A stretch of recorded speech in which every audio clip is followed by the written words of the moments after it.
Well, hi, my name is Jeff Barlett. Today I'm going to teach you the waltz strumming pattern, which is very important to learn if you want to play songs in a 3/4 timing, kind of like this.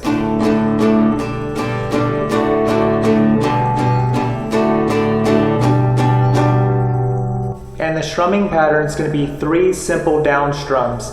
1, 2, 3, which by the way is the waltz strumming pattern. So if you don't know the waltz strumming pattern, I want you to practice going 1, 2, 3, 1, 2, 3, 1, 2, 3, 1, 2, 3 to practice on your timing. And then practice switching chords, like from G to D, for example. 1, 2, 3, 1, 2, 3, 1, 2, 3, 1, 2, 3.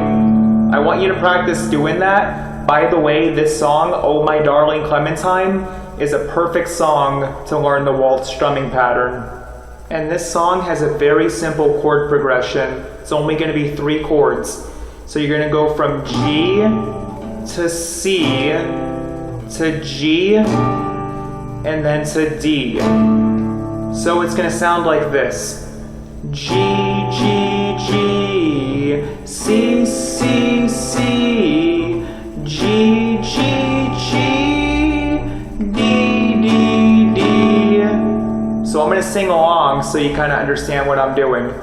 Oh my darling, oh my darling, oh my darling Clementine, you are lost and gone forever, dreadful sorrow, Clementine.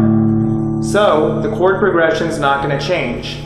G, G, G, C, C, C, G, G, G, D, D, D. And you're doing it in the waltz strumming pattern in a 3/4 timing. And after you get the chord progression down in the strumming pattern, after you practice for a bit, that's all it is to it for this song. It's a very simple song to play, and it's a perfect song if you're wanting to learn the waltz strumming pattern. And I'd like to thank you for watching this video. Please subscribe to my channel if you want to learn how to play the guitar.